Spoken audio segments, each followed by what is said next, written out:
نحمده نصلي على رسوله الكريم اما بعد اعوذ بالله من الشیطان الرجیم بسم اللہ الرحمن الرحیم رب اشرح لي صدری ويسر لي امری واحلل عقدۃ من لسانی یفقهوا قولی آمین یا رب العالمین۔ السلام علیکم۔ سیرہ لائیو سیریز کا پارٹ 9 جس کے ساتھ آج ہم حاضر ہیں، اور لاسٹ ویک ہم بات کر رہے تھے رسول صلی اللہ علیہ وسلم کے واقعہ شق الصدر کی، یعنی کہ وہ واقعہ جس میں کہ رسول صلی اللہ علیہ وسلم کا سینہ مبارک شق کیا گیا تھا اور ان کا دل نکال کے دھویا تھا جبرائیل علیہ السلام نے۔ یہ واقعہ پیش آیا تھا جب رسول صلی اللہ علیہ وسلم تقریباً 4-4.5 سال کے درمیان ان کی ایج تھی،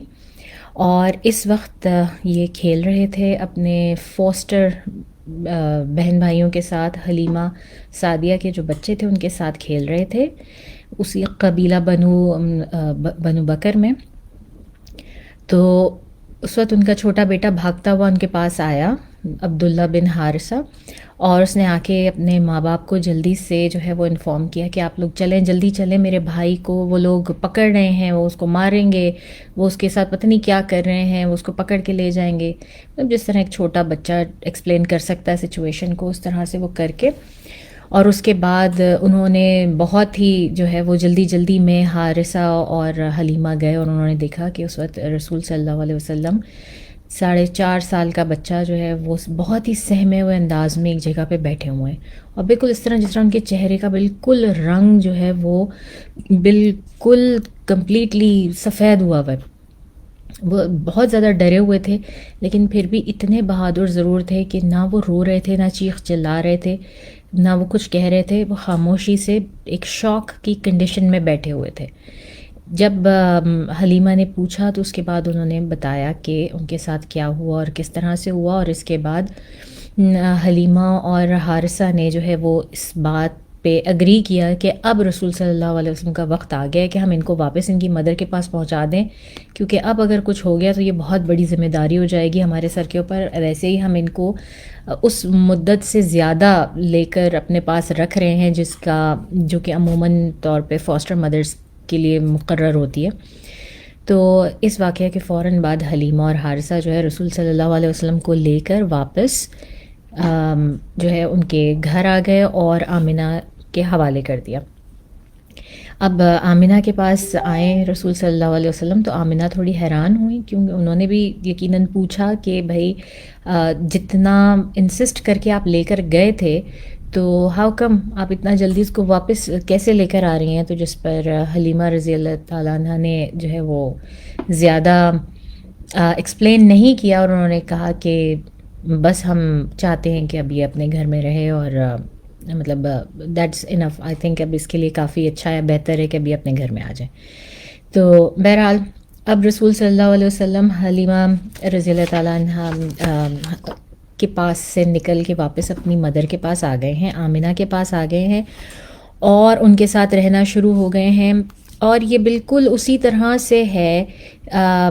مطلب جس طرح سے ایک 4-4.5 سال کا بچہ جو ہے وہ رہتا ہے،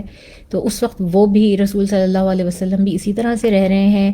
اور وہی چیزیں سیکھ رہے ہیں جو ایک نارمل بچہ سیکھتا ہے، یعنی کہ انڈیپینڈنٹ ہونا، اپنا آپ کو خود فیڈ کرنا، اپنے کپڑے خود چینج کرنا، اپنا سارا کچھ جو ہے ان ساری چیزوں سے جو ہے وہ روشناس ہو رہے ہیں۔ لیکن ہمیں ہرگز کوئی ڈیٹیلز نہیں ملتی، جو ارلیسٹ سیرہ کی بکس ہیں ان سے ہمیں کوئی ڈیٹیل نہیں ملتی اس سارے وقت کی، کہ آمنہ نے ان کو کس طرح سے رکھا، ان کی تربیت کس طرح سے کی، ان کی تعلیم و تربیت کا کیا انتظام تھا۔ یہ ہمیں معلوم ہے کہ ظاہر ہے کہ وہ مدر ہیں اور بہت زیادہ پیار سے انہوں نے رکھا ہوگا، ہر چیز کا خیال رکھتے ہوں گی، لیکن ہمیں ڈیٹیلز اس کی کچھ نہیں معلوم۔ اور اگر کوئی بتاتا بھی ہے تو اگین ضرور یہ سوچیں کہ کس کو معلوم تھا کہ اس بچے نے بڑے ہو کے نبی بننا ہے، تو اس کی ان کی ہسٹری جو ہے وہ ریکارڈ کریں فرام دا ارلیسٹ مومنٹس، وہ بالکل انٹیمیٹ مومنٹس، اور وہ جو ٹائم تھا اس کی ہسٹری کون ریکارڈ کر رہا تھا؟ کوئی نہیں تھا ایز سچ۔ ایک صحابی ہیں ابو ذر، انہوں نے مدینہ میں ہجرت کے بعد رسول صلی اللہ علیہ وسلم سے ایک بار پوچھا کہ یا رسول اللہ صلی اللہ علیہ وسلم، آپ کو کب پتہ لگا کہ آپ یونیک ہیں، آپ ڈفرینٹ ہیں عام لوگوں سے، یا آپ کے اوپر کچھ آپ کے ساتھ جو معاملہ ہے وہ کچھ خاص ہے؟ تو رسول صلی اللہ علیہ وسلم اپنے الفاظ میں خود بتاتے ہیں کہ جب مجھے اسی وقت پتہ لگ گیا تھا کہ جب 2 فرشتے میرے پاس آئے. اب یہ جو حدیث میں آپ کو بتا رہی ہوں، اس سے آپ کو اندازہ ہوگا، these are the authentic words جو کہ اس واقعے کے بارے میں ہے، جو ہمیں آن دا فرسٹ اکاؤنٹ رسول صلی اللہ علیہ وسلم سے ڈائریکٹلی مل رہے ہیں. اور وہ کیا فرما رہے ہیں کہ مجھے اس وقت پتہ لگا کہ جس وقت 2 آدمی میرے پاس آئے، 2 فرشتے. اب اس وقت تک ان کو ظاہر پتہ لگ گیا کہ وہ فرشتے تھے. جب میں مکہ کے قریب ایک ویلی میں تھا اور وہاں پر آئے، وہ زمین کے اوپر انہوں نے لینڈ کیا، اور ایک جو ہے ان میں سے آسمان میں ہی تھا، یعنی کہ ہوا میں تیر رہے تھے ایک ان میں سے، اور ایک نے زمین پر آ کے میرے قریب اترا. جو میرے قریب آ کے اترے اس نے دوسرے فرشتے سے پوچھا. اب یہ دونوں فرشتوں کی آپس میں کانورسیشن ہو رہی ہے کہ کیا یہ وہی ہیں؟ تو جو اترے تھے زمین پر، انہوں نے کہا کہ کیا تم یقین سے کہہ سکتے ہو کہ یہی ہیں وہ جن کے لیے ہم آئے ہیں؟ تو جو آسمان میں تھا انہوں نے کہا ہاں یہی ہیں جن کو ہم ڈھونڈ رہے تھے. تو یہ جو اینجلز تھے، اب رسول صلی اللہ علیہ وسلم نے فرمایا کہ انہوں نے مجھے تولا، انہوں نے مجھے وے کیا ایک آدمی کے ساتھ، کسی آدمی کے ساتھ مجھے میرا وزن جو ہے وہ ناپا، اور میرا وزن ان سے زیادہ نکلا. اور پھر اس کے بعد جو ہے انہوں نے بات کی، ان کے یعنی کہ فرشتے آپس میں بات کر رہے ہیں اور رسول صلی اللہ علیہ وسلم سن رہے ہیں. تو فرشتوں نے آ کے ان کو تولا، ان کو وے کیا ایک آدمی کے اگینسٹ، جس سے ان کا وزن بہت زیادہ نکلا. اور پھر یہ جو فرشتے ہیں انہوں نے کہا کہ ان کا جو سینہ مبارک ہے اس کو شق کیا گیا، اور اس کے بعد اس کو واپس سی دیا گیا. تو رسول صلی اللہ علیہ وسلم نے مینشن کیا کہ ان فرشتوں نے اس کے بعد ان کی جو برتھ مارک تھا، جو ان کی دونوں شولڈرز کے بیچ میں بیک میں تھا، برتھ مارک کوئی ایسا جس طرح ہم میں سے اکثر لوگوں کے کوئی مول ہوتا ہے یا کوئی نہ کوئی ایسا برتھ مارک ہوتا ہے جو کہ ہمارے شناختی کارڈوں میں بھی آتا ہے. تو رسول صلی اللہ علیہ وسلم کا جو برتھ مارک تھا اس کو کہا جاتا ہے کہ وہ ان کی ختم نبوت تھی، وہ نبوت کی سیل تھی. اور وہ برتھ مارک کیا تھا کہ ان کے دونوں شولڈرز کے بیچ میں ایک چھوٹا سا جو ہے بطخ کے انڈے کے جتنا جو ہے وہ ایک مارک سا تھا، جس کا کلر ڈفرینٹ تھا باقی اسکن سے، اور اس کے اوپر چھوٹے چھوٹے بال نکلے ہوئے تھے سنہرے رنگ کے. تو وہ ان کا برتھ مارک کہلاتا تھا. تو ان فرشتوں نے وہ بھی چیک کیا اور اس کو بھی کنفرم کیا، اور اس میں وہ اس طرح سے لگتا تھا کہ جیسے آپ بہت سارے جو تل ہوتے ہیں، مولز ہوتے ہیں ہمارے، ان کو اکٹھا کر دیں ایک جگہ پہ تو تھوڑی ڈسکلریشن ہو جاتی ہے وہاں سے اسکن کی، وہ اس طرح سے تھا. رسول صلی اللہ علیہ وسلم نے اس کے علاوہ یہ بھی مینشن کیا کہ جو ہے یہ ان کی ختم نبوت کی سیل ہے یا مہر ہے، جو کہ وہ دونوں فرشتے جو بات کر رہے ہیں آپس میں، انہوں نے یہ مینشن کیا. تو اس کے بعد جو ہے انہوں نے، اور پھر ہمیں رسول صلی اللہ علیہ وسلم خود فرسٹ ہینڈ بتاتے ہیں کہ انہوں نے مجھے ویٹ کیا کئی لوگوں کے اوپر، تو میرا وزن ان سے کہیں زیادہ نکلا. اور یہ دونوں فرشتے آپس میں بات کرتے جاتے، اور پھر ایک فرشتے نے دوسرے سے کہا کہ کہاں تشتری کہاں ہے، گولڈن تشتری یا سونے کی تشتری کہاں ہے. وہ تشتری لائی گئی اور اس کے اندر زمزم تھا، یا اس کے اندر ٹھنڈا پانی تھا، یا اس کے اندر آئس تھی، وہ لائی گئی. اور پھر ان میں سے ایک فرشتے نے میرے سینہ کھولا، چاک کیا، اور اس میں سے دل باہر نکالا، اور دل کے اندر کوئی ایک کالے رنگ کی ایسی چیز تھی جو انہوں نے نکال کے باہر کی، اور کہا کہ یہ شیطان کا حصہ تھا جو کہ دور کر دیا گیا. انہوں نے وہ دل نکال کے اس تشتری میں رکھ کے دھویا، اور دھونے کے بعد جو ہے اس کو دوبارہ واپس سینے میں ڈال دیا. اور رکھنے کے بعد جب ان فرشتے نے جو ہے وہ ان کے اوپر ہاتھ پھیرا تو ان کا سینہ دوبارہ سل گیا، لیکن اس کے اوپر بالکل اس طرح سے ایک مارک رہ گیا جس طرح آج کل کی کوئی سرجری کے بعد لوگوں کے سینے کے اوپر مارک رہ جاتا ہے، اسپیشلی اوپن ہارٹ سرجری کے بعد. تو رسول صلی اللہ علیہ وسلم کی بھی حلق سے یہاں گردن سے لے کر اور ناف تک یہ مارکس واضح طور پہ نظر آتا تھا. تو رسول صلی اللہ علیہ وسلم نے خود ہمیں بتایا کہ یہ وہ واقعہ تھا جس کے بعد ہی ان کو اندازہ ہونا شروع ہو گیا تھا کہ کچھ خاص بات ہے اور ان کی زندگی دوسرے لوگوں سے بہت یونیک ہے، یہ نارمل نہیں ہے. اور پھر اس کے بعد یہ واقعہ دوسری دفعہ بھی ہوا ہے، 2 مرتبہ ہوا یہ واقعہ، اور دوسری مرتبہ اس وقت ہوا ہے جب اسراء والمعراج کے سفر کے لیے رسول صلی اللہ علیہ وسلم کو جانا تھا، اور وہ حتیم میں خانہ کعبہ میں تشریف فرما تھے جہاں پہ فرشتے آئے، جبرائیل علیہ السلام آئے اور ان کو آ کے لے کر یہی پروسیس دوبارہ دہرایا گیا، ان کا دل ایک دفعہ پھر صاف کیا گیا، واپس رکھا گیا اور پھر ان کو لے کے جایا گیا. اب سوال یہ پیدا ہوتا ہے کہ نشان کیوں رہ گیا تھا؟ اللہ تعالیٰ کو سزاوار ہے اور فرشتوں کو اللہ تعالیٰ نے اتنی قوت دی ہے کہ اگر اللہ تعالیٰ چاہتے تو ان کے سینے پر یہ نشان بھی نہ رہتا کسی بھی حوالے سے، بالکل کلیئر ہوتا سب کچھ. لیکن کیونکہ دنیا کو اس چیز کا ثبوت دینا مقصود تھا،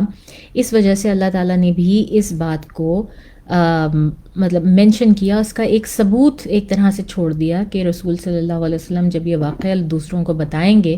کہ بچپن میں ان کے ساتھ ایسا ہوا اور اس کے بعد جوانی میں ان کے ساتھ ایسا ہوا، تو لوگوں کو اس کا یقین آیا اور لوگوں کے لیے بھی ایک مثال کے طور پہ یا ایک میریکل کے طور پہ وہ بیچ میں رہے. تو اس طرح سے جو ہے وہ رسول صلی اللہ علیہ وسلم ہمیں یہ خود فرسٹ ہینڈ اکاؤنٹ اپنا بتاتے ہیں کہ اس طرح سے میرے ساتھ جب یہ واقعہ پیش آیا، جب مجھے اندازہ ہو گیا. پھر اس کے بعد جو ہے رسول صلی اللہ علیہ وسلم ہمیں یہ بتاتے ہیں کہ یہ جو اچھا اب یہ بھی ہو سکتا ہے کہ بہت سے لوگ یا کچھ لوگ کم از کم ایسا ضرور سوچیں کہ اچھا اگر شیطان کا حصہ وہ کالا حصہ ہے جو کہ ہمارے دل میں ہوتا ہے، تو کیوں نہ ایسا کریں کہ ہم سب اپنی اوپن ہارٹ سرجریز کروائیں اور وہ حصہ نکال لیں اپنے جو ہے دلوں میں سے، تو شاید ہم پہ شیطان حاوی ہی نہیں ہوگا اور ہم بڑے جو ہے وہ صحیح رہیں گے. تو اس کا جواب یہ ہے کہ وہ نبی تھے، رسول صلی اللہ علیہ وسلم تھے. اللہ تعالیٰ نے صرف یہ مقصد نہیں تھا کہ شیطان کا وہ حصہ وہ جس کی وجہ سے شیطان ہمارے دلوں پہ قابض ہوتا ہے وہ نکال دیا رسول صلی اللہ علیہ وسلم کے دل سے، بلکہ اس کا اور بھی بہت سارے مقاصد تھے. ان کا دل پیوریفائی کرنا تھا کیونکہ اس کے اوپر قرآن نے اترنا تھا، اور ہمارے دلوں پہ قرآن نے نہیں اترنا ہوتا، ہم نے تو پڑھنا ہوتا ہے. اور اس کے علاوہ یہ کہ جو نبی ہوتے ہیں، جو رسول ہوتے ہیں، ان کو اللہ تعالیٰ نے معصوم بنایا ہوتا ہے، ہر حالت میں ہر لحاظ سے وہ معصوم ہوتے ہیں. وہ کوئی گناہ نہیں کرتے، کوئی کبیرہ گناہ نہیں کرتے. ان سے غلطیاں سرزد ہو سکتی ہیں لیکن ان سے کوئی گناہ سرزد نہیں ہوتے، اسپیشلی کبیرہ گناہ. تو اس وجہ سے بھی جو ہے ان کا دل صاف تھا. یعنی کہ یہ صرف وہ بات نہیں ہے جو اللہ تعالیٰ ہمیں بتا رہے ہیں، سکھا رہے ہیں، یہ اللہ تعالیٰ نے پریکٹیکلی رسول صلی اللہ علیہ وسلم کے ذات کے اوپر کر کے دکھایا. تو یہ وہ چیز بھی ہے. اور پھر جو وحی کا پروسیس ہے، وہی اتنی سخت چیز ہے، اتنی بھاری چیز ہے، اتنی پینفل چیز تھی کہ اس کو عام بندہ ہینڈل نہیں کر سکتا تھا. تو رسول صلی اللہ علیہ وسلم کے دل کو اس کے لیے پریپیئر کیا اللہ تعالیٰ نے کہ ان میں جو چیزیں چاہیے تھیں، جو صلاحیتیں چاہیے تھیں، اس کو سلب کرنے کے لیے وحی کو، اس کے لیے اللہ تعالیٰ نے ان کو پریپیئر کیا. اور پھر رہا شیطان کی بات، تو رسول صلی اللہ علیہ وسلم سے ایک مرتبہ حضرت عائشہ کی بات چل رہی تھی اور وہ کسی معاملے میں جیلس ہو رہی تھی. تو رسول صلی اللہ علیہ وسلم نے فرمایا کہ آج تو لگتا ہے عائشہ تمہارا شیطان تمہارے اوپر قابض ہے، اس لیے تم اس طرح کی باتیں کر رہی ہو یا جیلس ہو رہی ہو. تو عائشہ رضی اللہ تعالیٰ عنہ نے پوچھا کیا ہر ایک کے ساتھ شیطان ہوتا ہے؟ جس پہ رسول صلی اللہ علیہ وسلم نے فرمایا ہاں، ہر ایک کے ساتھ اللہ تعالیٰ نے ایک شیطان جن پیدا کیا ہے جس کو کیا قرین کہا جاتا ہے، اور ہر شخص کے ساتھ وہ پیدا ہوتا ہے. تو عائشہ رضی اللہ تعالیٰ عنہ نے پوچھا کہ کیا آپ کا بھی ہے؟ رسول صلی اللہ علیہ وسلم سے پوچھا کہ آپ کے ساتھ بھی قرین ہے؟ تو رسول صلی اللہ علیہ وسلم نے فرمایا کہ ہاں میرے ساتھ بھی ہے، لیکن میں اس پہ قابو پا چکا ہوں، وہ مسلمان ہو چکا ہے۔ تو اس سے ہمیں پتہ چلتا ہے، ایک تو قرین کا پتہ چلتا ہے، قرآن میں بھی ایک دفعہ کم از کم ضرور آیا ہے قرین کا ذکر، اس جن کا ذکر جو کہ ہمارے ساتھ پیدا ہوتا ہے، ایک فرشتہ اور ایک جن، اور اس حدیث سے بھی ہمیں اس بات کی جو ہے وہ مطلب ثبوت مل جاتا ہے۔ تو یہ ساری چیزیں، پھر اس کے بعد یہی بات جو میں آپ کو بتا رہی تھی کہ رسول صلی اللہ علیہ وسلم نے جو بھی کچھ ان کے ساتھ ہوا ہے نا، جو بھی کچھ شروع دن سے ہوا ہے، وہ اللہ تعالیٰ کی ڈکری تھی۔ وہ کوئی بھی عمل ایسا نہیں تھا کہ اچانک سے ہو گیا یا بغیر کسی وجہ کے ہو گیا۔ اللہ تعالیٰ نے وہ سب کچھ لکھا ہوا تھا، وہ سب کچھ پلان کیا ہوا تھا بہت پہلے سے، جس کی وجہ سے رسول صلی اللہ علیہ وسلم ان ساری چیزوں کا سے گزرے۔ اور اس میں سے ہی تھا کہ جو ہے رسول صلی اللہ علیہ وسلم نے اپنے دونوں پیرنٹس لوز کیے، یہ بھی کوئی کوئنسیڈنس نہیں تھا۔ انہوں نے اپنے تمام کیئر ٹیکرز جو ہے وہ لوز کیے، ان کی ڈیتھس ہوئیں ان کی لائف میں، یہ بھی کوئی کوئنسیڈنس نہیں تھا۔ پھر یہ شق الصدر کا واقعہ، یہ بھی کوئی کوئنسیڈنس نہیں تھا، یہ سب کچھ اللہ کی مشیت تھی اور پلان تھا۔ اور ہم شروع دن سے اس بارے میں بات کرتے آ رہے ہیں کہ رسول صلی اللہ علیہ وسلم کے موسٹلی جو میریکلز ہیں وہ ان کی ذات تک ہیں اور زیادہ لوگوں کو نہیں پتہ۔ اگر اس وقت پتہ ہوتے لوگوں کو تو لوگوں کا انداز بہت ہی مختلف ہوتا، یا تو وہ سمجھ نہ پاتے، وہ کوئی غیر مرئی مخلوق سمجھتے، بہت حد تک ممکن تھا کہ وہ گھبرا جاتے اور رسول صلی اللہ علیہ وسلم کی جان لینے کی کوشش کرتے، یا پھر اتنے توہم پرست تھے کہ ان کو ناعوذ باللہ خدا بنا کے بٹھا لیتے یا ان کی پوجا وغیرہ شروع کر دیتے۔ اس وجہ سے اللہ تعالیٰ نے ان کے جو میریکلز تھے اور ان کے ارد گرد جو میریکلز تھے وہ بہت لمیٹڈ، بہت چھپا کے رکھے۔ لیکن رسول صلی اللہ علیہ وسلم خود ہمیں بتاتے ہیں کہ ان کو اندازہ تھا کہ ان میں کچھ ایسی یونیک، کچھ خاص بات ہے۔ جو بہت قریبی لوگ تھے ان کے، ان کو بھی تھوڑا بہت اندازہ تھا۔ اچھا جی، اس کے بعد ہم دیکھتے ہیں کہ رسول صلی اللہ علیہ وسلم جو ہے وہ 4.5 سال کی عمر میں آمنہ کے پاس واپس آ رہے ہیں، اپنی مدر کے پاس جو ہے وہ واپس آ رہے ہیں، اور مدر کے پاس واپس آنے کے بعد ان کے ساتھ رہنا شروع ہو گئے ہیں، اور جس طرح سے ایک نارمل بچہ رہتا ہے اس طرح سے وہ رہ رہے ہیں ان کی۔ اور ہمیں نہیں معلوم اس بیچ میں کیا ہوتا ہے، کس طرح ہوتا ہے، اس کی ہسٹری میں آپ کو جو ارلیسٹ کتابیں ان میں کچھ نہیں ملے گا۔ بعد کی جو کتابیں ہیں اس میں تو جو ڈیٹیلز ہیں، میں تو پڑھ کے حیران ہو رہی ہوں، میں سن کے پڑھ کے بہت ہی حیران ہو رہی ہوں، کیونکہ اتنی زیادہ ڈیٹیلز ہیں کہ مجھے سمجھ میں نہیں آتا کہ یا تو ہسٹورینز کے پاس جو ہے کوئی ایسی کوئی چیز تھی کہ وہ انہوں نے ٹریول کیا پاسٹ میں اور جا کے خود دیکھا اور پھر بیان کیا، یا پھر وہ جھوٹ بول رہے ہیں۔ ٹھیک ہے، اور اتنی زیادہ واقعات ایسے ہیں کہ عبد المطلب کے پاس کوئی فلانا بندہ آیا، کوئی کاہن آیا، اس نے رسول صلی اللہ علیہ وسلم کی نبوت کا دعویٰ کر دیا۔ آمنہ کے پاس لوگ آ رہے ہیں، وہ بتا رہے ہیں کہ نبوت کا دعویٰ کر دیا۔ اسی طرح اور بھی کئی لوگ ان کے پاس آ کے بتا رہے ہیں، مگر سوال یہی پیدا ہوتا ہے، تو پھر ہم پہلا مسلم جو ہے وہ رسول صلی اللہ علیہ وسلم کے بعد پہلے آزاد مسلم وہ ابو بکر صدیق رضی اللہ تعالیٰ عنہ یا پھر ورقہ بن نوفل کو کیوں کہتے ہیں؟ پھر ہم ان لوگوں کو کیوں نہیں کہتے؟ پھر ہم یہ کیوں نہیں کہتے کہ عبد المطلب پہلے مسلم تھے جو کہ رسول اللہ صلی اللہ علیہ وسلم پر ایمان لائے، یا ان کی والدہ آمنہ تھی؟ کیونکہ ان چیزوں کی کوئی اوتھینٹسٹی نہیں ہے۔ تو بار بار میں اس بات کو ریپیٹ کر رہی ہوں کہ آپ یہ واقعات سنیں تو ضرور سوچیں اور ضرور اس بارے میں کنٹمپلیٹ کریں کہ اس وقت کون تھا اور کس طرح سے وہ واقعات آ رہے ہیں، کیونکہ ہمارے پاس کوئی اوتھینٹک چین آف نریشنز نہیں ہے۔ جب 6 سال کے تھے رسول اللہ صلی اللہ علیہ وسلم، تو آمنہ نے قصد کیا کہ وہ رسول صلی اللہ علیہ وسلم کو ان کے فادر کی، ان کے والد کی قبر پر لے کر جائیں، قبر کی زیارت پر لے کر جائیں۔ اس لیے، اور ہمیں معلوم ہے کہ ان کے فادر کی ڈیتھ جو ہے مدینہ میں ہوئی تھی، اور انہوں نے قصد کیا، اور یہ اپنے ساتھ، ہمیں نہیں معلوم کتنے لوگ اور کون کون تھا ان کے ساتھ، لیکن بہرحال ہمیں یہ بات کنفرم ہے کہ آمنہ کے ساتھ رسول اللہ صلی اللہ علیہ وسلم اور ام ایمن جو ہے یہ دونوں تو لازمی گئے۔ اور یہ لوگ گئے مدینہ میں جا کے ٹھہرے، اور مدینہ میں تقریباً 1 ماہ رہے، جو کہ رسول اللہ صلی اللہ علیہ وسلم کے انکلز وہاں پر تھے. ہمیں معلوم ہے کہ ان کے جو ہے ان کی دادی ایک وہاں سے تھیں، تو یہ وہاں پر قباء کے مقام پر رہے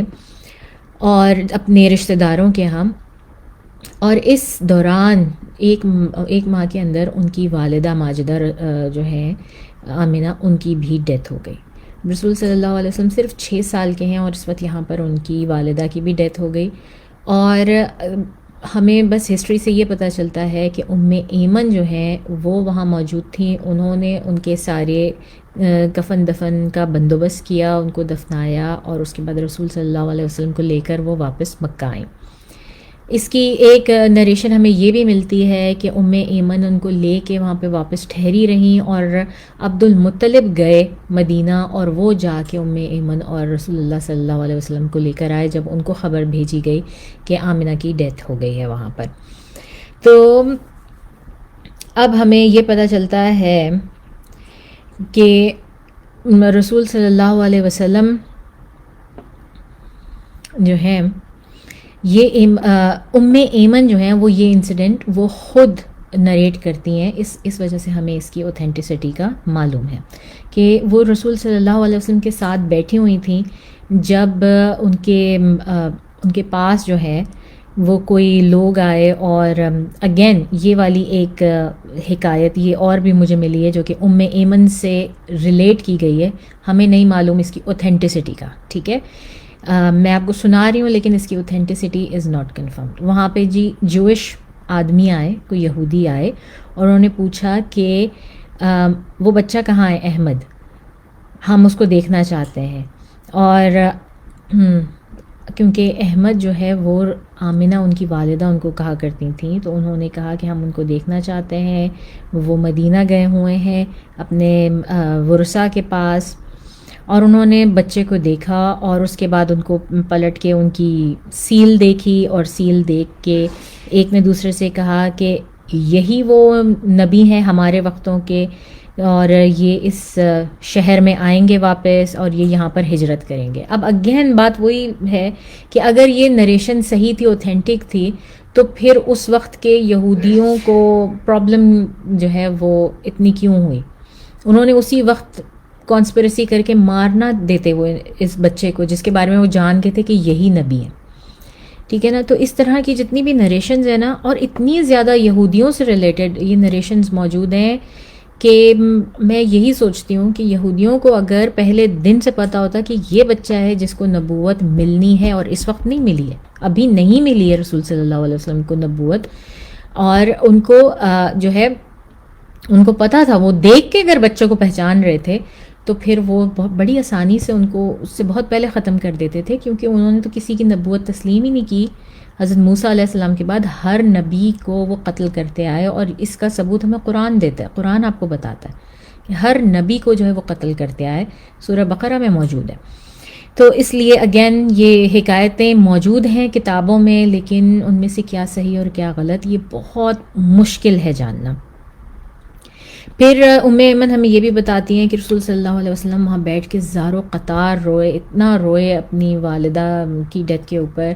کہ ایمن انہیں بہت پیار سے اور بہت ہی اس سے جب وہ لے کر آئیں ان کو مکہ میں اور عبد المطلب کے ہینڈ اوور کیا، تو عبد المطلب بھی انتہائی ان کا دل اتنا نرم تھا اپنے اس پوتے کے لیے کہ ان کا وہ پیار محبت جو رسول صلی اللہ علیہ وسلم سے تھی وہ اور کسی سے بھی نہیں تھی، وہ کسی حالت میں کسی سے بھی نہیں تھی. اور وہ جو ہے کیا کہتے ہیں ہر وقت اپنے ساتھ رکھتے تھے، رسول صلی اللہ علیہ وسلم کو ہر وقت اپنے ساتھ رکھتے تھے. انہیں اندازہ تھا کہ یہ بچہ اسپیشل ہے، اس کا کچھ یعنی کہ ان کو یہ لگتا تھا کہ یہ آگے چل کے قبیلے کی سرداری کریں گے یا کچھ اسپیشل ضرور ہے ان میں اس طرح کا. لیٹر آن رسول صلی اللہ علیہ وسلم خود یاد کرتے ہیں اپنی مدر کو، اور وہ بتاتے ہیں ایک مرتبہ وہ کسی ایکسپیڈیشن سے واپس آ رہے تھے اپنے صحابہ کرام کے ساتھ کہ وہ انہوں نے مدینہ جانے کا رستہ بدلا اور ابوا کی طرف جو ہے وہ چل پڑے،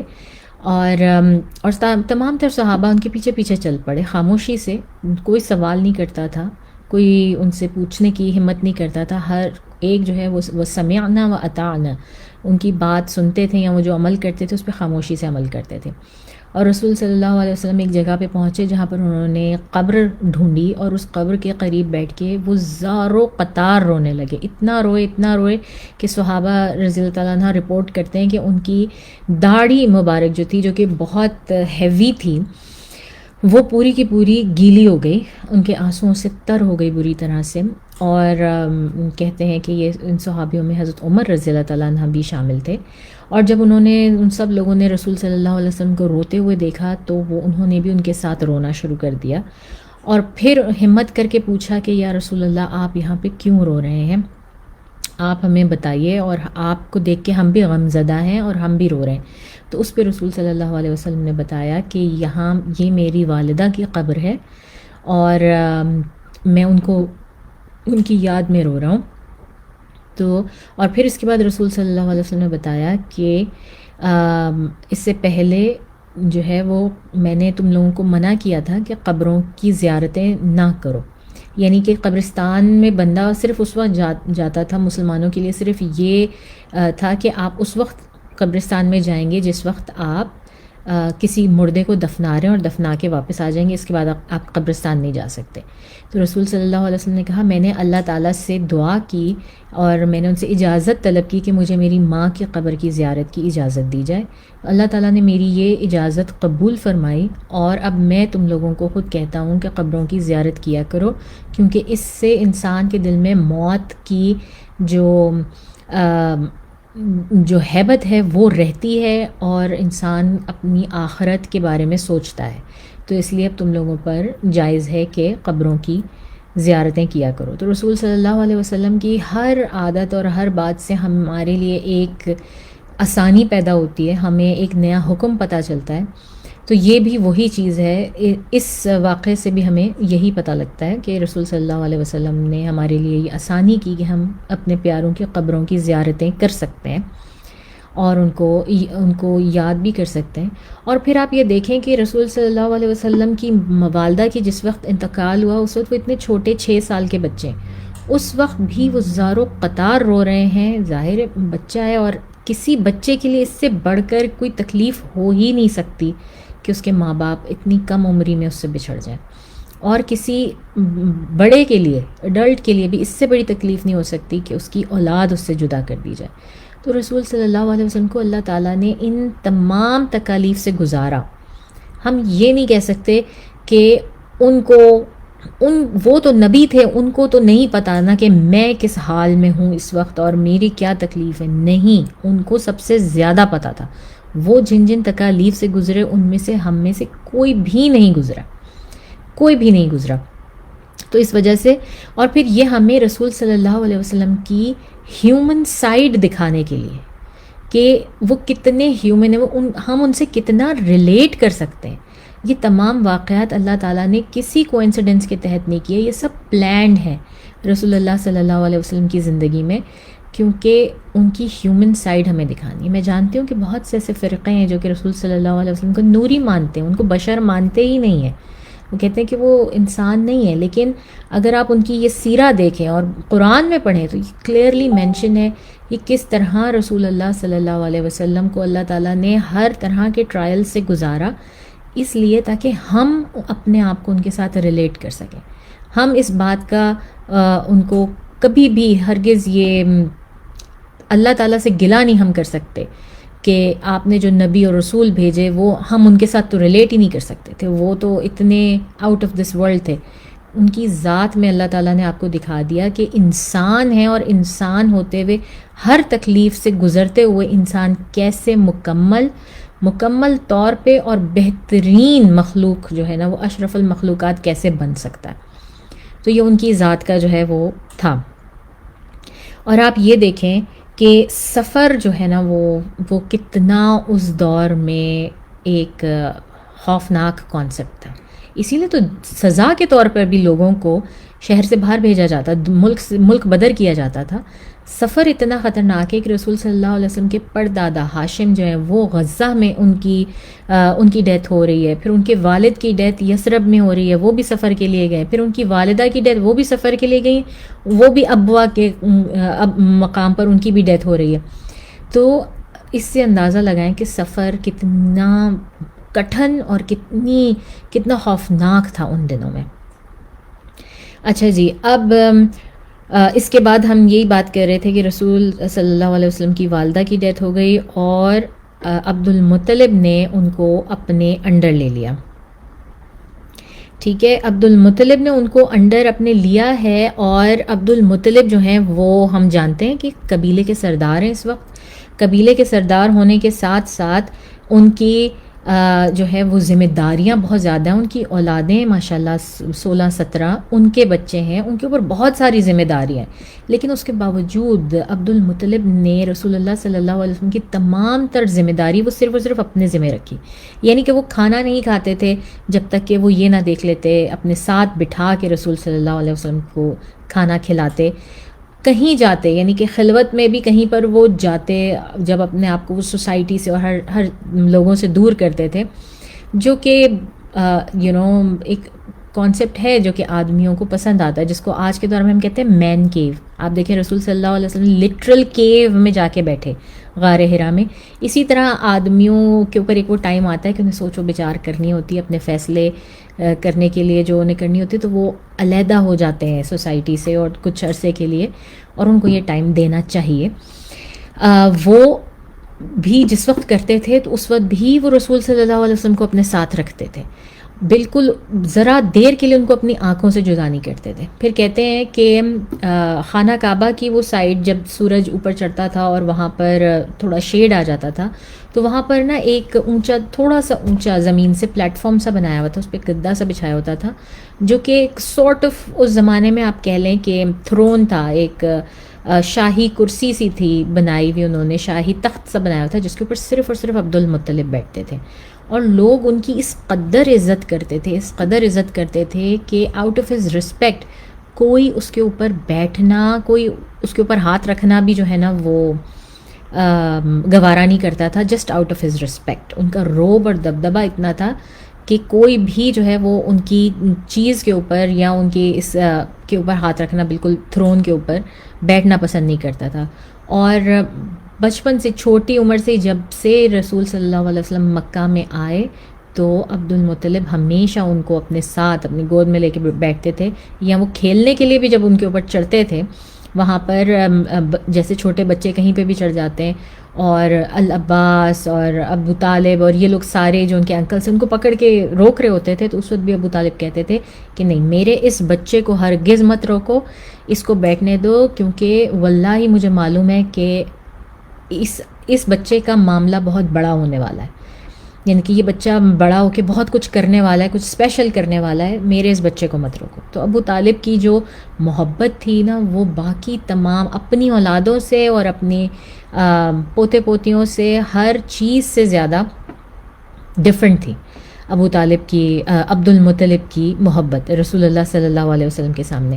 بلکہ ایک مرتبہ کا ذکر یہ بھی ہے، کچھ احادیث کی کتابوں میں ملا ہے مجھے، اور مجھے نہیں معلوم کہ یہ واقعہ بہت اوتھینٹک ہے یا نہیں ہے، کہ العباس اور جو دوسرے انکلز تھے رسول صلی اللہ علیہ وسلم کے، ہر ایک کو اس بات کا تھوڑا بہت اندازہ تھا کہ رسول صلی اللہ علیہ وسلم جہاں پر ہوتے ہیں وہاں پہ بڑی برکتیں ہوتی ہیں، وہاں پہ بہت وہ جانور اور ان کا غلہ اور ان کا سارا کچھ جو ہے نا، اس میں ایک اسپیشل قسم کی برکت آ جاتی ہے، وہ چیز خراب نہیں ہوتی، وہ بھاگتے نہیں، جاتے نہیں. تو ایک مرتبہ ان کے اونٹ وغیرہ کہیں کھو گئے. اب رسول صلی اللہ علیہ وسلم چھوٹے سے ہیں، یہ 7-8 سال کے بیچ میں ان کی عمر ہے، اور اس وقت انہوں نے جو ان کے انکلز ہیں، انہوں نے ان کو بھیجا، رسول صلی اللہ علیہ وسلم کو بھیجا کہ جاؤ اور جا کے ان اونٹوں کو پکڑ کے آؤ، یا دیکھ کر آؤ، یا لے کر آؤ، یا چرا کے آؤ، سم تھنگ، یا ڈھونڈنے کے لیے بھیجا، کچھ اس طرح سے. اور رسول صلی اللہ علیہ وسلم چلے گئے اور ان کو دیر ہو گئی بہت زیادہ، واپس نہیں آئے، اور ابو طالب جب کھانے کا وقت آیا ابو طالب ان کو ڈھونڈ رہے ہیں کہ کہاں ہیں، ان کے بغیر کھانا نہیں کھاتے، اور ان کو بتایا گیا کہ اس طرح سے جو ہے بھیجا گیا ہے ان کو. تو ابو طالب انتہائی، انہوں نے عبد المطلب نے اپنے بیٹوں پر انتہائی غصہ کیا کہ تم لوگوں نے میری اجازت کے بغیر کیسے میرے بیٹے کو مجھ سے دور کر دیا، اور اس کو میری آنکھوں کے سامنے ہونا چاہیے. تو عبد المطلب جو ہے وہ رسول صلی اللہ علیہ وسلم کو اپنی آنکھوں کے سامنے رکھتے تھے، اور جب تک وہ واپس نہیں آ گئے انہوں نے دسترخوان نہیں بچھنے دیا اور کھانا نہیں کھایا، اور سب کو بہت زیادہ ڈانٹا گیا اس بات پہ، اور اس کے بعد انہوں نے کبھی اپنے سے دور نہیں کیا رسول اللہ صلی اللہ علیہ وسلم کو. اس کے بعد 8 سال کے ہو رہے ہیں رسول صلی اللہ علیہ وسلم، اور اس بات کی تصدیق ہمیں کئی محققین سے ملتی ہے کہ 8 سال کے ہی تھے. کئی علماء نے یہ کہا جس وقت عبد المطلب کی وفات ہو جاتی ہے. اور عبد المطلب کی وفات سے پہلے ہی جو ہے عبد المطلب ابو طالب کو اس بات کا ضامن بناتے ہیں، اور ان کو اس بات کی ذمہ داری دیتے ہیں کہ رسول صلی اللہ علیہ وسلم کی پوری ذمہ داری وہ خود اٹھائیں گے، ابو طالب ان کے بڑے بیٹے ہیں. اب اس کی ایک وجہ تو یہ ہے کہ ابو طالب عبداللہ کے سگے بھائی ہیں، ایک ہی مدر سے ہیں. عبداللہ، ابو طالب،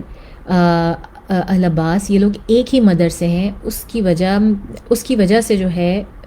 عبد المطلب رسول صلی اللہ علیہ وسلم کی ذمہ داری ابو طالب کو دیتے ہیں. اور ابو طالب اس کے بعد یہ بھی ہے کہ ان کے بڑے بچوں میں سے وہ رہتے ہیں، کیونکہ آئی تھنک ان کے بڑے بچے جو ہیں عبد المطلب کے اس وقت تک ان کی ڈیتھس ہو چکی ہیں. عبد المطلب کے سامنے ان کے بڑے بچوں کی ڈیتھس ہو چکی ہیں. تو خانہ کعبہ کی ذمہ داری، زمزم کی ذمہ داری، اور جو حاجی آئیں گے ان کو کھلانے پلانے کی ذمہ داری، یہ ساری ذمہ داری جو سردارانہ ذمہ داریاں تھیں وہ ساری کی ساری ابو طالب کو ٹرانسفر ہوتی ہیں. اور اس کے ساتھ ہی بہت بڑی ذمہ داری رسول اللہ صلی اللہ علیہ وسلم کی کفالت کی، ان کو رکھنے کی، وہ بھی ابو طالب کے اوپر آ جاتی ہے. اب ابو طالب 8 سال کی عمر سے رسول صلی اللہ علیہ وسلم کی کفالت شروع کرتے ہیں. ان کے بارے میں جو ہے یہ کہا جاتا ہے کہ ابو طالب جو ہیں یہ بہت ہی زاہد قسم کے آدمی تھے. مطلب ان کا دنیاوی چیزوں کے اوپر اتنا زیادہ تکیہ نہیں تھا، بہت زیادہ پیسے کے پیچھے بھاگنے والے نہیں تھے، اور بہت زیادہ جو ہے وہ عیش و عشرت شو کرنے والے بھی نہیں تھے. بہت ہمبل طبیعت رکھنے والے، بہت ہی مائلڈ اور کائنڈ قسم کے انسان تھے. اور انہوں نے بھی رسول اللہ صلی اللہ علیہ وسلم کی جو محبت کی، یا ان کو جس طرح سے پالا پوسا، وہ اسی طرح سے جس طرح سے عبد المطلب کرتے تھے،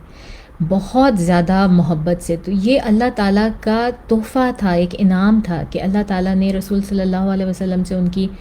والدہ اور والد کو اور دادا کو لے لیا، لیکن جو بھی رسول صلی اللہ علیہ وسلم کی کفالت کر رہا ہے، جس کے پاس بھی جا رہے ہیں،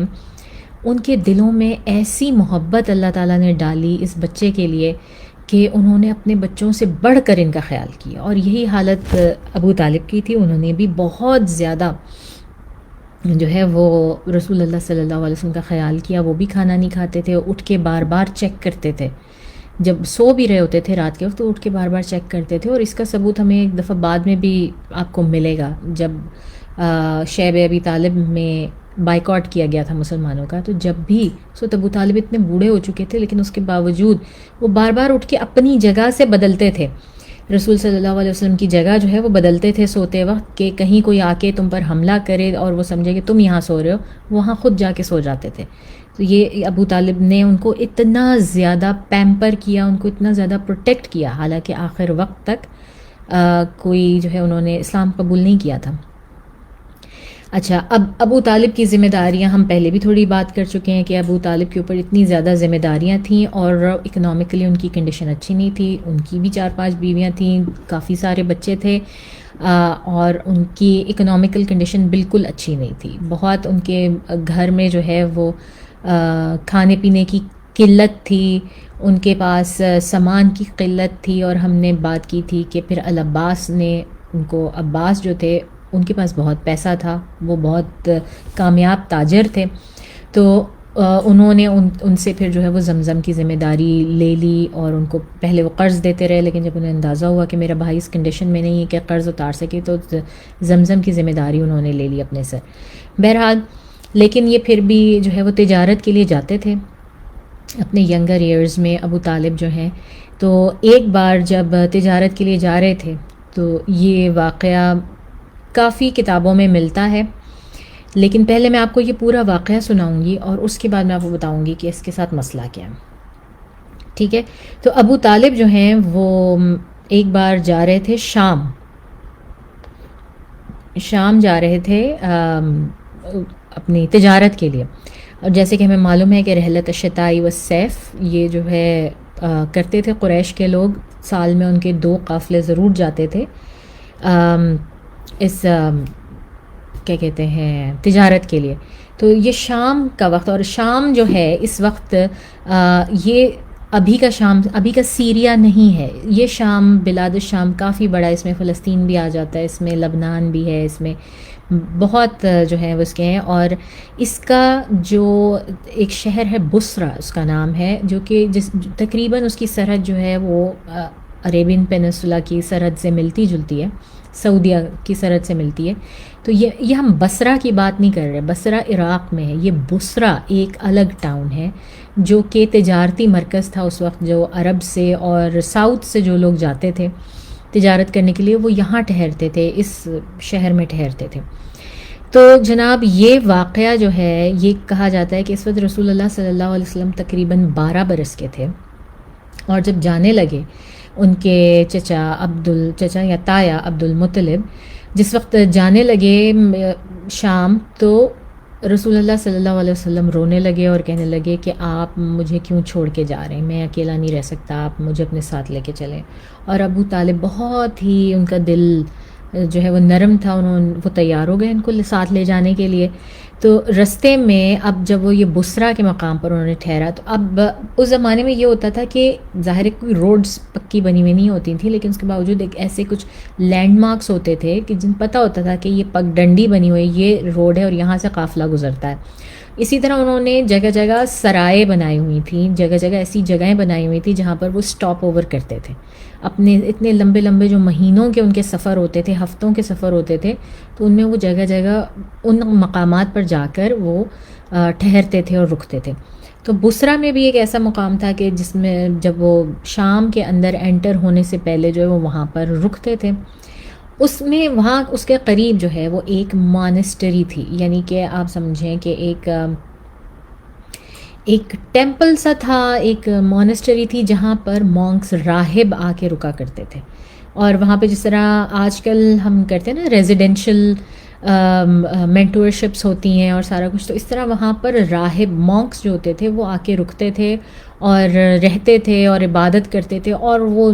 آبادی سے بہت جو ہے وہ خار کھاتے تھے، کسی سے سیدھے منہ بات نہیں کرتے تھے. بس ان کا یہ ہوتا تھا کہ ہم اپنی عبادت میں مشغول ہیں، نہ ہمیں کوئی تنگ کرے، نہ ہم سے کوئی کچھ کہے، نہ ہم کسی کی کوئی مدد کریں، کسی سے بات کریں. ان کا یہ حساب تھا. تو یہاں پر اس وقت کا جو ریزیڈینشل مونک تھا اس کا نام تھا بحیرہ. اب آپ کو یاد آ گیا ہوگا میں کس کہانی کی بات کر رہی ہوں. یہ کافی جسے کہتے ہیں نا کامن کہانی ہے، اور یہ بھی ہمیں بہت سیرہ کی کتابوں سے ملتی ہے. لیکن اگین مجھے اس سے اختلاف ہے کہ یہ اوتھینٹک کہانی ہے کہ نہیں. کیوں ہے وہ میں پہلے پوری کہانی آپ کو ڈیٹیل میں سناتی ہوں اور پھر ڈیٹیل میں اس کا انالیسس کریں گے. ٹھیک ہے؟ تو جناب یہ ان کو نظر آیا، اور اس کے بارے میں، اس راہب کے بارے میں بھی جو ہے نا یہ بات مشہور تھی کہ یہ بندہ کسی سے ملتا نہیں، کسی سے بات نہیں کرتا، تمیز سے بھی بات نہیں کرتا، اور پسند نہیں کرتا کہ کوئی بندہ سے قریب آئے اس سے بات کرے. یہ کبھی باہر بھی نہیں آتا اپنی مانسٹری سے. تو یہ جس وقت رسول صلی اللہ علیہ وسلم ابو طالب کے ساتھ جا رہے ہیں، تو اچھا اب یہ ابو طالب کے ساتھ جا رہے ہیں. پھر اس نریشن میں یہ بھی چیز ہے کہ اس قافلے میں، اس جو یہ قافلہ جا رہا ہے جس میں رسول صلی اللہ علیہ وسلم 12 سال کی عمر میں جا رہے ہیں، اس میں ابو بکر بھی شامل تھے اور اس میں بلال رضی اللہ تعالیٰ عنہ بھی شامل تھے. ٹھیک ہے؟ اب آپ یہ بھی ذہن میں رکھیں. اب یہ جا رہے ہیں، یہ راہب اتفاق سے اس وقت اپنی مانسٹری سے باہر کسی کام سے آیا ہوا تھا. اس نے دیکھا جب ان قافلے والوں کو، اور اس کو بہت چڑ تھی. عرب کے جو قافلے آتے تھے اور جو لوگ آتے تھے ان سے کبھی بات نہیں کرتا تھا, ہنستا بولتا نہیں تھا, کبھی ان کے سامنے نہیں آتا تھا. لیکن جب اس نے اس قافلے کو آتا ہوا دیکھا تو یہ بڑا حیران ہوا, اور اس نے اپنی فطرت سے ہٹ کے ان کو بہت ہی ویلکم کیا, بہت ہی اچھے انداز میں. اور ویلکم کرنے کے بعد ان سے کہا کہ آپ لوگ میرے پاس کھانے پہ تشریف لائیں. تو جس وقت یہ لوگ کھانے پہ جا رہے تھے تو کہتے ہیں جو قافلے والے تھے نا سارے کے سارے, وہ بہت ہی اس بات سے خفا تھے کہ رسول صلی اللہ علیہ وسلم کو ابو طالب جو ہیں وہ ٹیگ الانگ کیوں کر رہے ہیں, چھوٹے بچے کو کیوں لے کے جا رہے ہیں, یہ تو ہمارے لیے مصیبت ہی ہوگی نا, ہمیں اس کو دیکھنا پڑے گا, ایکسٹرا ماؤتھ ٹو فیڈ, ان کو کھلانا بھی پڑے گا اور سارا کچھ, اور یہ بچہ ہماری کوئی مدد نہیں کر سکتا, سفر ویسے ہی اتنا مشکل ہے, تو سفر پہ لے جانے کے لیے ویسے ہی اتنی جو ہے وہ خوفناک چیز ہے, تو اس بچے کو ساتھ میں کیوں لے کے جا رہے ہیں. اور پھر صرف ان کی بات نہیں ہو رہی ہے, یاد رکھیں 2 اور بھی ہیں نا, بلال اور ابو بکر. تو انہوں نے کیا کیا کہ جس وقت وہ بڑا شوق سے جب ان کو پتہ لگا کہ اچھا اس مونک نے, اس راہب نے ان کا کھانا کیا, تو جی سارے قافلے والے تیار ہو گئے جانے کے لیے, مگر وہ رسول صلی اللہ علیہ وسلم کو نہیں لے کر گئے اور ان کو اونٹوں کی رکھوالی پہ, سامان کی رکھوالی پہ چھوڑ دیا. اب جب یہ وہاں پہنچے تو بحیرہ نے ہر ایک کو غور سے دیکھا اور ان سے کہا کہ مجھے لگتا ہے کہ آپ سب لوگ نہیں آئے, میں نے تو آپ سب کو آنے کا کہا تھا دعوت پر, تو مجھے لگتا ہے آپ سب لوگ نہیں آئے. تو انہوں نے کہا کہ ہاں ہم بچے کو چھوڑ آئے ہیں پیچھے سامان کی رکھوالی کے لیے. تو وہ تھوڑا ناراض سا ہوا اور اس نے کہا کہ میں نے سب کو بلایا تھا, تو یہ بات درست نہیں ہے, آپ کو سب کو لے کے آنا چاہیے تھا. تو جب قافلے کے لوگوں نے دیکھا کہ یہ ناراض ہو رہا ہے ہمارا میزبان, تو وہ واپس گئے اور رسول صلی اللہ علیہ وسلم کو بھی اپنے ساتھ لے آئے. اب جب وہ آ گئے اور انہوں نے کھانے کے لیے بیٹھے, تو بحیرہ ان کو غور سے دیکھے جائے بلکہ اپنے ساتھ بٹھایا, ان سے بڑی باتیں کی, بہت پیار محبت سے, اور ان سے باتیں پوچھیں. اور پھر ان میں سے کچھ سوالوں کا ذکر ہمیں ملتا ہے کہ کھانے کے بعد جو ہے وہ ابو طالب سے خلوت میں بیٹھ کے بحیرہ نے کچھ باتیں کی, اور اس نے کہا کہ یہ بچہ جو آپ کے ساتھ ہے یہ کون ہے. تو ابو طالب نے کہا یہ میرا بیٹا ہے. تو بحیرہ نے کہا یہ پاسبل نہیں ہے. تو ابو طالب نے کہا ہاں یہ میرے بھائی کا بیٹا ہے, میرے ساتھ آیا ہے. تو پھر ابو طالب نے پوچھا کہاں ہے اس کا باپ, اس بچے کا باپ کہاں ہے. تو انہوں نے کہا کہ بچے کا باپ فوت ہو چکا ہے. تو بحیرہ نے کہا کہ ہاں ایسا ہی ہے. اور اس کے بعد بحیرہ نے مزید 2-3 باتیں پوچھیں, اور اس کے بعد ابو طالب سے کہا کہ آپ اس بچے کو واپس لے جائیں, بہتر ہے کہ آپ اس بچے کو یہاں سے ہی واپس لے جائیں, اور میں اس بچے میں نبوت کی نشانیاں دیکھتا ہوں, اور اگر رومنز کو, جوئش کو پتہ لگ گیا تو اس بچے کی جان کو خطرہ ہے, تو اس سے بہتر ہے کہ آپ اس کو یہیں سے واپس لے جائیں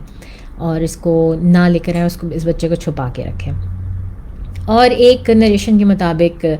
ابو طالب وہیں سے واپس جو ہے وہ آگے نہیں گئے,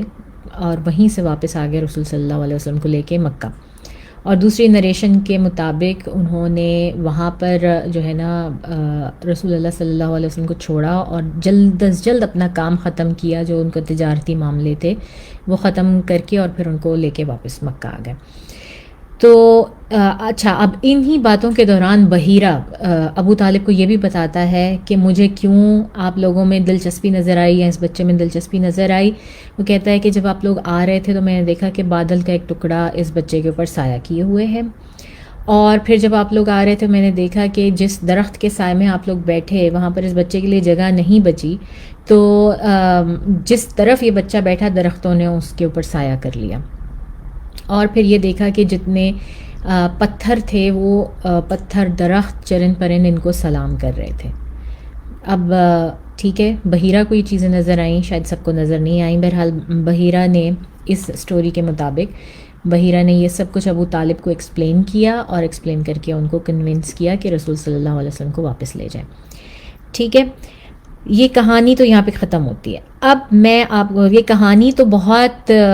دلچسپ بھی ہے, بہت انٹریگنگ بھی ہے, بڑا مزہ بھی آتا ہے سن کے, مجھے یقین ہے آپ کو بھی آیا ہوگا.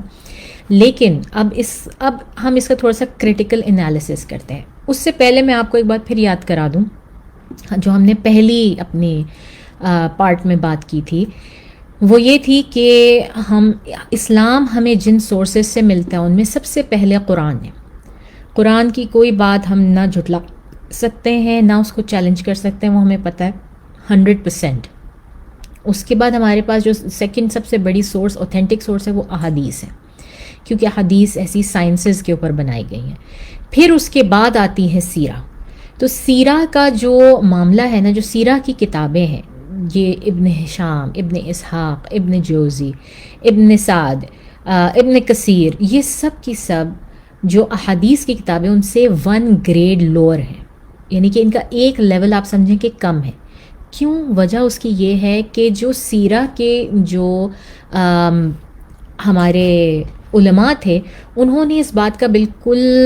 پرواہ نہیں کی تھی، اس بات کی کہ ان کی پوری وہ چین آف نریشنز اور وہ اوتھینٹیکیشن نکالیں ہر واقعے کی، جس طرح کہ احادیث میں چھان پٹک کی جاتی ہے. اور انہوں نے ان کو جو ملا، جس سے ملا، جہاں سے بھی ملا، انہوں نے سب کچھ ایڈ کیا.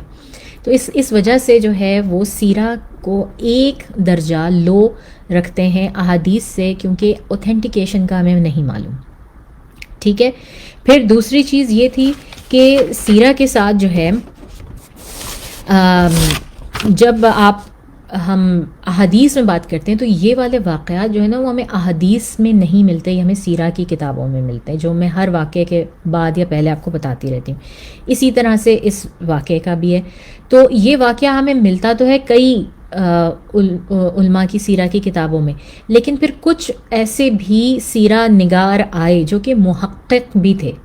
ٹھیک ہے نا، جو کہ ریسرچرز بھی تھے، جنہوں نے اوتھینٹسٹی بھی معلوم کرنے کی کوشش کی. ان میں ابن القیم ہیں،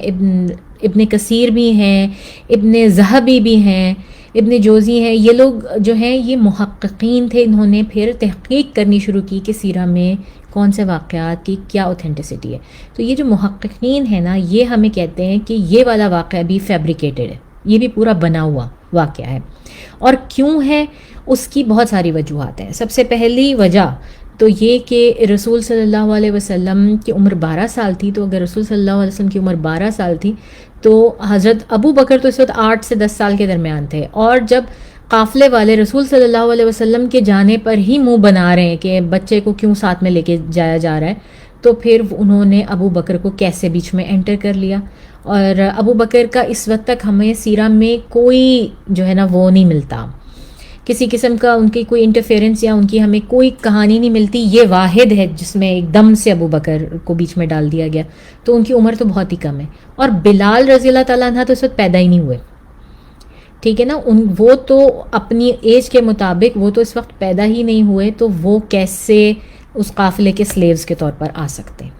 پہلی بات. دوسری بات یہ، جب بحیرہ نے دیکھا کہ رسول صلی اللہ علیہ وسلم کے اوپر بادل پردہ مطلب ان کو کور کیے ہوئے ہیں، تو جو ساتھ چل رہے تھے رسول صلی اللہ علیہ وسلم کے، ان کو کیا واضح طور پر وہ شیڈ بادلوں کا نظر نہیں آ رہا تھا؟ ایسا کیسے ہو سکتا ہے کہ جو آپ کے ساتھ چل رہے ہیں اور آپ صحرا کی تپتی ریت میں چل رہے ہیں جہاں پر کوئی چھاؤں نہیں، کچھ نہیں، اگر بادل کا ٹکڑا آپ کے اوپر ہے اور ایک بچے کے اوپر اس نے سایہ کیا ہوا ہے یا ان لوگوں کے اوپر جو قریب میں ہیں، تو ایسا کیسے ہو سکتا ہے کہ باقی لوگوں کو وہ چیز محسوس نہ ہو؟ ٹھیک ہے. اور تیسری چیز یہ کہ جب بادل نے آلریڈی رسول صلی اللہ علیہ وسلم کے اوپر سایہ کیا ہوا تھا، تو پھر درختوں کے سائے کی ضرورت کیا تھی؟ چھوٹی چھوٹی ڈیٹیلز ہیں جو کہ آپ سوچیں تو نکلتی آتی ہیں، کہ آپ سوچتے ہیں کہ یہ کیسے. اچھا، پھر یہ کہ جب بحیرہ نے سب کچھ بتا دیا ابو طالب کو، ٹھیک ہے، ابو طالب کو صاف صاف بتا رہا ہے کہ یہ ان کی نبوت کی مہر ہے، اس دور میں نبی نے آنا ہے، اور جو جو خصوصیات نبی میں پائی جاتی ہیں وہ اس بچے میں پائی جاتی ہیں. ان کے والد کی ڈیتھ ہو چکی ہے اور ان کا نام یہ ہے، ان کی ماں کا نام یہ ہے، تو ہمیں تو یہ سارا کچھ معلوم ہے، اور یہی وہ بچہ ہے جس نے نبوت میں آنا تھا. تو ابو طالب نے، ہم دیکھتے ہیں کہ اپنی پوری لائف میں انہوں نے اسلام قبول نہیں کیا، وہ اسلام کے اوپر نہیں فوت ہوئے، اور اس میں بھی اللہ تعالیٰ کی مشیت تھی. تو ایسا کیسے ہے؟ انہوں نے مانا کیوں نہیں؟ ان کو تو سب سے پہلے پھر ماننے والوں میں ہونا چاہیے تھا نا، کہ ان کو تو بچپن سے پتا تھا کہ یہ بچہ جو ہے بنے گا، جس طرح ہم عبد المطلب کی بات کرتے ہیں. تو یہ بہت بڑی وجہ ہے مطلب اس کی ڈسکرپنسی کی. اور یہ میں نہیں کہہ رہی ہوں، یہ محققین جنہوں نے بہت تحقیق کی ہے، یہ محققین کا خیال ہے، بہت سے علماء کا خیال ہے کہ یہ بھی فیبریکیٹڈ چیز ہے جو کہ اسلام میں داخل کی گئی ہے اور یہ پہلے موجود نہیں تھی. اچھا، اس کی دلیل کیا ہے؟ اس کی دلیل یہ ہے کہ شروع میں اسلام میں ایسے کئی اسکالرز یا ان کے اسٹوڈنٹس گزرے ہیں جنہوں نے بہت ساری احادیث اور چیزیں فیبریکیٹ کی ہیں، دین کے اندر بہت ساری ایسی بدعات ایجاد کی ہیں جو کہ پہلے نہیں تھیں. مثال کے طور پہ ہم سب کو معلوم ہے، اور ہم نے کئی کئی کتابچے دیکھے ہیں اور ہم جانتے ہیں، سنتے آئے ہیں بچپن سے یہ حدیث کہ قرآن کی ہر سورہ کی بلیسنگ الگ ہے، اس کی الگ ہی عظمت ہے. یعنی کہ سورہ مزمل اس چیز کے لیے ہے، سورہ مدثر اس چیز کے لیے ہے، سورہ رحمان آپ نے پڑھنی ہے وہ اس چیز کے، وہ آپ کا یہ کام کر دے گی، اور جو ہے آپ کی سورہ یاسین وہ اس مقصد کے لیے ہے. یہ بھی بالکل من گھڑت حدیث ہے، یہ کوئی اوتھینٹک حدیث نہیں ہے. اور یہ امام احمد بن حنبل کے دور میں جو ہے یہ بات گھڑی گئی، اور انہوں نے پکڑ لیا اس شخص کو جس نے یہ بات گھڑی تھی، اور اس کو انہوں نے پکڑ کے اس شخص سے پوچھا کہ یہ تم نے کیا کیا، یہ تم نے کیوں یہ بات ایجاد کی اور اس کو پھیلا دیا. تو اس شخص نے کہا کہ میں نے دیکھا کہ لوگ زیادہ تر جو ہے نا وہ قرآن کو چھوڑ کے اور فقہ کی کتابوں کی طرف جا رہے ہیں، وہ فقہ پڑھ رہے ہیں، تو میں نے ان کو قرآن کی طرف واپس لانے کے لیے نا یہ بات ایجاد کی تاکہ ان کو قرآن کی عظمت کا اندازہ اور وہ قرآن سے زیادہ قریب ہو جائیں بنسبت ان چیزوں کے. تو آپ یہ دیکھیں کہ نیت بے شک اس بندے کی اچھی تھی. ہمیشہ یہ جو بدعات ہیں یہ اچھی نیت سے ہی کی جا رہی ہوتی ہیں، نیت اس بندے کی اچھی تھی، مگر اس کا آپ آج کے دور میں اس کا اثر دیکھیے کہ وہ حدیث، وہ بات اس قدر اب تک جو ہے نا وہ پکی ہو گئی ہے کہ لوگوں نے پنسورے بنا لیے اور اب صرف پنسورے پڑھتے ہیں، قرآن نہیں پڑھتے، وہ پنسورے پڑھتے ہیں. آپ ان کو کہیں بھی کچھ تو کہیں قرآن کی ہی تو سورہ ہے، مگر ان کا مائنڈ سیٹ یہ ہو چکا ہے کہ نہیں ہم یہ سورہ اس لیے پڑھ رہے ہیں، ہمیں یہ کام ہے، ہم یہ پڑھیں گے تو اس سے یہ ہوگا، اس وجہ سے ہم یہ سورہ پڑھ رہے ہیں. آپ دیکھیں ایک صدیوں پرانی بنائی ہوئی اس حدیث کا، اس بدعت کا آج کیا جو ہے وہ نکل رہا ہے. رسول صلی اللہ علیہ وسلم کے بعد جو 550 سال کے بعد جو میلاد منائے گئے اور وہ بھی فاطمیز کو دیکھ کر منائے گئے کیونکہ انہوں نے سب سے پہلے ایجاد کیے تھے، آج اس میلاد کی کیا صورت ہو گئی ہے؟ کیا وہ کہیں سے بھی لگتا ہے کہ وہ عبادت کا حصہ ہے؟ وہ تو ایک سیلیبریشن ہو گئی، اور اس کے نام پر کیا کیا خرافات ہو رہی ہیں، وہ کہاں سے کہاں چلا گیا. اس لیے جو ہے نا وہ بدعت کو ضلالہ سے تشبیہ دی گئی ہے اور کہا گیا ہے کہ ہر بدعت ایجاد کرنے والا شخص کا مقام جہنم میں ہے. تو اس لیے اس چیز کو چھوٹا نہیں لینا چاہیے، اور اس چیز کو بھی سمجھنا چاہیے کہ یہ بدعات جو ہیں یہ جس نے ایجاد کی تھی اس نے اچھی نیت سے ایجاد کی ہوں گی، لیکن اس کے بعد وہ جس طرح سے پھیلی اور لوگوں کے درمیان آئی ہیں، وہ اور جو انہوں نے برائی شروع کر دی اس شخص کا پارٹ، اس کے اوپر اس کا بھی جو ہے نا وہ حصہ ہے، اور اس کو بھی اس چیز کا حصہ ملے گا قیامت کے روز، اللہ تعالیٰ دیں گے. اور یہ وجہ تھی کہ جس کے بعد جا کے جو سائنسز آف حدیث ہیں وہ عمل میں آئیں، کہ اس کے بعد اسکالرز نے اتنا شدید سخت طریقہ نکالا کہ حدیث کو کس طرح سے ناپا جائے یا پنپا جائے کہ وہ صحیح ہے، غلط ہے، موضوع ہے، یا اس کی صحت کیا ہے. وہ پورا کا پورا ایک علم ہے، پوری کی پوری ایک سائنس ایجاد کی گئی، اور اس کو ان احادیث کو جو صحیح کے درجے پر آتی ہیں ان کو اتنے سخت عمل سے گزارا جاتا ہے، اتنی سخت کسوٹی کے اوپر پرکھا جاتا ہے، پھر اس کے بعد ان کو جا کے جو ہے وہ صحیح کہا جاتا ہے. اور اس وجہ سے ان کا جو مطلب قرآن کے بعد ہمارے پاس جو سب سے بڑا اوتھینٹک ذریعہ ہے اسلامک نالج کا وہ احادیث مانی جاتی ہیں. اس وجہ سے جو ہے وہ احادیث نے وجود لیا. تو coming back to the story, ہم بحیرہ کی بات کر رہے تھے اور میں آپ کو یہی بتانا چاہ رہی تھی کہ میں نے آپ کو کافی سارے پوائنٹس دیے کہ جن کی بیس پر میں یہ کہہ سکتی ہوں، اور میں ان علماء سے جو ہے وہ اتفاق کرتی ہوں جو یہ کہتے ہیں کہ یہ فیبریکیٹڈ نریشن ہے سیرہ کی کتابوں میں، جس طرح اور بہت ساری فیبریکیشنز ہیں، اس میں سے بھی یہ ایک فیبریکیشن ہے. تو میرا خیال ہے کہ ہم نے کافی اس ہفتے کور کیا، اور امید ہے کہ کچھ آپ لوگوں کی جو نالج ہے اس میں اضافہ ہوا ہوگا مزید. تو یہاں تک رکھتے ہیں ہم سیرہ کو. اگلے ہفتے اس کے بعد کیا ہوتا ہے، رسول صلی اللہ علیہ وسلم کے ٹین ایج ایئرز کیسے گزرے ہیں. اور یاد رکھیں اس بات کو کہ بہت زیادہ انفارمیشن نہیں ہے ہمارے پاس، جتنی ملتی ہے مجھے میں اس کو ڈگ کر کے نکال کے لا رہی ہوں، اور اس میں سے چھانٹنے کی کوشش کرتی ہوں کہ کیا اوتھینٹک ہے اور کیا نہیں ہے. ٹھیک ہے. ایک پوائنٹ جو رہ گیا بہت کوئکلی، بہت جو سب سے امپورٹنٹ پوائنٹ تھا بحیرہ کی اس اسٹوری کے انویلڈ ہونے کا، وہ یہ کہ آج کے دور میں جو نان مسلم ہسٹورینز ہیں جتنے بھی ہیں، یہ کہانی ان کو ایک وہ پوائنٹ دیتی ہے جو وہ جس کو وہ ڈھونڈ رہے تھے.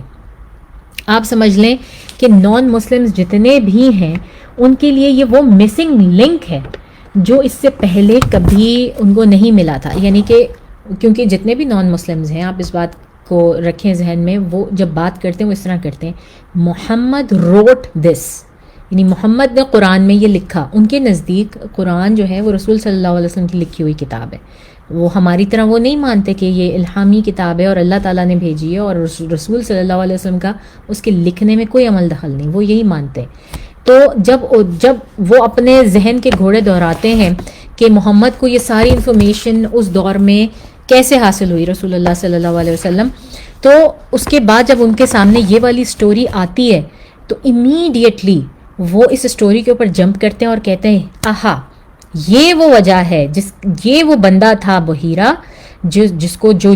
جوش نالج بھی تھی، جس کے پاس اولڈ ٹیسٹمنٹ بھی تھی، نیو ٹیسٹمنٹ بھی تھی، اور جو کرسچن بھی تھا اور جوش بھی تھا، اور اس نے یہ تمام جو کہانیاں ہیں جو قرآن میں موجود ہیں وہ رسول صلی اللہ علیہ وسلم کو دیں،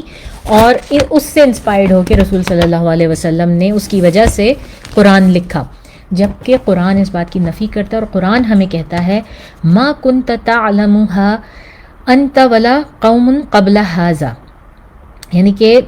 رسول صلی اللہ علیہ وسلم، اے نبی، آپ کو ہرگز علم نہیں تھا آپ کے آنے سے پہلے ان پچھلی قوموں کا یا ان کی سٹوریز کا. یہ متن ہمیں قرآن میں جگہ جگہ ملتا ہے. قرآن اس بات کو گواہی دیتا ہے کہ آپ لکھنا پڑھنا نہیں جانتے تھے تو آپ کیسے لکھ سکتے ہیں اس قرآن کو، یا آپ کو اس سے پہلے آپ نے کبھی کہانیاں نہیں سنی تو آپ کو کیسے پتہ ہو سکتا ہے، یہ صرف اللہ ہی ہے جو آپ کو بتاتا ہے. تو یہ سب سے بڑی وجہ ہے میری نظر میں کہ یہ اسٹوری فیبریکیٹڈ ہے، کیونکہ اس سے نان مسلمز کو جو ہے نا وہ ایک مسنگ لنک مل رہا ہے، اور وہ جمپ کر رہے ہیں، وہ رسول صلی اللہ علیہ وسلم کو اس بات پہ لے کر آ رہے ہیں کہ نہیں، یہ انہوں نے قرآن لکھا اور انہوں نے اس وجہ سے لکھا ہے کیونکہ ان کا رابطہ تھا، وہ گئے تھے سیریا اور جا کے جو ہے وہ ملے تھے اس طرح جوئش اور عرب مانکس کے ساتھ، اور ہو سکتا ہے اور لوگوں سے بھی ملے ہوں جن کو یہ مسلمان مینشن ہی نہیں کرتے، اور انہوں نے وہاں سے سنا اور دیکھا اور پرکھا، اور اس کے بعد ان کو جو ہے وہ اس چیز کا اتنا زیادہ انٹرسٹ ڈیولپ ہوا کہ انہوں نے یہ کہانیاں پوری کی پوری ڈیولپ کر کے قرآن میں لے آئے. حالانکہ قرآن میں جو کہانیاں ہیں وہ بڑی مختلف ہیں اگر آپ بائبل میں پڑھیں یا اس سے پڑھیں. تو یہ تھا جناب یہاں تک بحیرہ کا واقعہ. اگلے ہفتے پھر بات کریں گے، اور آخر میں پھر سے غزہ کے لیے، فلسطین کو اپنی دعاؤں سے ہرگز مت نکلنے دیجیے. اپنے جو آپ کر رہے ہیں اور جو کر سکتے ہیں وہ ضرور کریں. ذاکر نائک کی ایک بڑی زبردست ویڈیو ہے جو فیس بک پہ اور ہر جگہ گردش کر رہی ہے، جس میں کہ انہوں نے 13 یا 14 طریقے بتائے ہیں کہ جس میں ہم عام مسلمان بھی بیٹھ کے پارٹیسپیٹ کر سکتے ہیں. کس طرح ہم اس میں سے کم از کم 7 طریقے ایسے ہیں جو کہ ایک مسلمان انڈیویجولی جو ہے وہ امپلیمنٹ کر سکتا ہے اپنی ڈیلی لائف میں فلسطین کو سپورٹ کرنے کے لیے، غزہ کو سپورٹ کرنے کے لیے. ان میں سب سے پہلی چیز ہے دعا، اس کے بعد ہیں آپ کے بائیکاٹس، اس کے بعد ہیں آپ کی قنوت، دعائے قنوت. آپ ہر نماز میں دعائے قنوت پڑھ سکتے ہیں ان کے لیے. اور اس کے علاوہ چھوٹی چھوٹی چیزیں جو آپ وہاں کے لیے کر سکتے ہیں، ان کی بڑی اچھی ڈیٹیل اس ویڈیو میں موجود ہے. I'll encourage all of you to watch that video اور اس کو دیکھیں، اس پہ عمل کریں. اب تک کے لیے اتنا ہی، انشاءاللہ اگلے ہفتے پھر سے ملیں گے. سبحانک اللہم و بحمدک، نشہد ان لا الہ الا انت، نستغفرک و نتوب الیک. السلام علیکم ورحمۃ اللہ وبرکاتہ.